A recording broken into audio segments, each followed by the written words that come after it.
Bem, pessoal, a nossa aula agora é sobre monopólio. Antes de nós ingressarmos no conteúdo, se aprofundar no conteúdo, vale ressaltar um detalhe, certo? Até então, a gente tinha trabalhado com o mercado de concorrência perfeita, onde tinha muitos produtores atuando no mercado, produzindo um único produto, certo?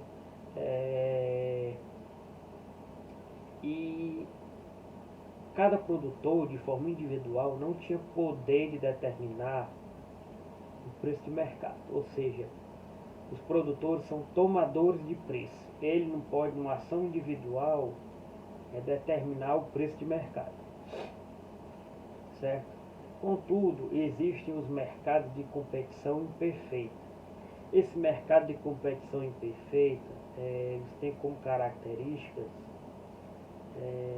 que o produtor, de forma individual, ele tem poder de interferir ou determinar, afetar o preço de mercado, certo? Nesse tipo de mercado de competição imperfeita, ele também tem outra característica, que existem poucos produtores no mercado, certo? Dentre os principais tipos de mercados de concorrência imperfeita, nós vamos ter agora o mercado do monopólio, certo? Que ele possui as seguintes características: existe uma única empresa do lado da oferta, existem muitos compradores de pequena dimensão, não existem substitutos próximos, existe informação perfeita, ou seja, os compradores estão perfeitamente informados sobre o preço e as características do produto do monopolista. Existem barreiras à entrada de natureza estrutural, legal, de natureza estratégica, que impede a entrada de rivais. Fechando, o monopólio, existe apenas uma única empresa atuando no mercado, certo? Não existe produto substituto próximo, certo? Essa empresa, certo? Ela deixa claro para os consumidores as informações de preço e do produto, características do produto. E existem barreiras à entrada de outras firmas rivais. Essas barreiras, pessoal, ela pode ser através de matéria-prima, através de pesquisa e desenvolvimento, através de uma legislação de uma região, específica de uma região, certo? Vamos pegar os exemplos de legislação, certo? Pela legislação brasileira, a única empresa que pode distribuir combustível aqui no Brasil é a Petrobras. Certo? Então, no caso, a Petrobras ela é monopolista na distribuição de combustível em território brasileiro, certo? Tanto de exploração como também de distribuição, certo? Ela atua de forma sozinha no mercado, de monopolista, certo? Então aí já é uma característica de monopólio. Uma outra característica de monopólio que você pode ter, certo? É a Monsanto, né? A Monsanto, aquela empresa de produtos agropecuários. No caso da soja, a Monsanto ela desenvolveu as pesquisas e desenvolvimento na área de soja, e desenvolveu a semente e desenvolveu os defensivos, né, que garantem a qualidade da soja e o controle contra possíveis pragas, né. Como ela investiu e ela tem a patente tanto da semente quanto também dos defensivos, ela tem monopólio nesse mercado.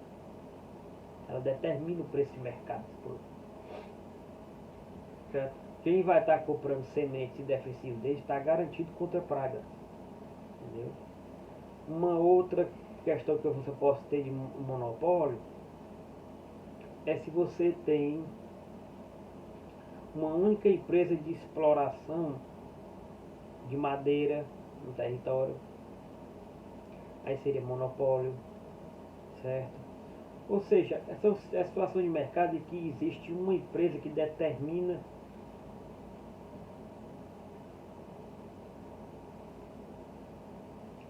todo o mercado de uma região, certo? No segmento de uma região, certo?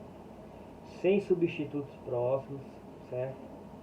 Mesmo assim, o produtor, ele determina o preço, determina a quantidade a ser produzida, certo? E aí é uma situação que os consumidores, eles se sentem sem opção, né? Sem substitutos próximos. Então você acaba que você deve consumir aquele produto daquele monopolista, certo? No monopólio, existe apenas um produtor que tem poder de mercado, pois domina totalmente o lado da oferta, não tendo qualquer concorrente. Logo, o monopolista fixa o preço de mercado, price maker, né? Ou a quantidade. No entanto, esse poder de mercado é limitado, dado que o monopolista está sujeito à curva de demanda, de procura. Significa então que a função procura que o monopolista enfrenta corresponde à função procura de mercado. Vamos lá com calma para a gente visualizar isso aí, certo? Eu, como monopolista, uma firma monopolista, ela é o próprio mercado, certo? Então, a curva de demanda de mercado é a própria curva de demanda do monopolista, porque eu não tenho concorrente, eu sou o único no mercado, certo? E aí acaba o quê?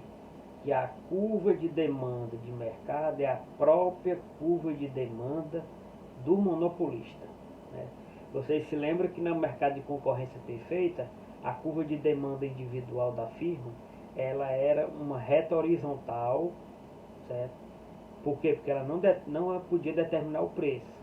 Mas a curva de mercado, demanda de mercado, era negativamente inclinada. Já aqui no monopólio, não. A curva de demanda de mercado, ela é negativamente inclinada e corresponde à própria curva da firma monopolista. Por quê? Porque o monopólio é o próprio mercado. O monopolista é o próprio mercado. Certo? Na questão dessa limitação, pessoal, se dá da seguinte forma. Certo? Aquele produtor, ele é único no mercado, só ele detém a matéria-prima, só ele tem poder de atuar no mercado, certo? Então ela pode determinar o preço, certo? Mas pode, pessoal, chegar numa situação em que, se ele aumentar o preço demais, o consumidor não vê outra alternativa que não consumir aquele produto. Estoura a sua restrição orçamentária, certo? E aí ele passa a ter prejuízo, certo? Então ele determina o preço, mas ele sabe, certo, de que o poder de mercado dele tem um certo limite, certo? Nós vamos poder visualizar bem, certo? Dado uma função procura negativamente inclinada, então o monopolista enfrenta uma relação inversa entre preço e quantidade. Quanto mais elevado for o preço, menor a quantidade que os consumidores estão dispostos a adquirir, vice-versa, certo? Vai ficar fácil para nós visualizarmos da seguinte forma, certo? Eu tenho uma receita total, quero o quê? Quero o preço vezes a quantidade, certo? Eu sei que o preço, certo, de mercado, agora é ele que determina, mas também ele determina de acordo com o que seja o comportamento do mercado, certo? Então a receita marginal vai ser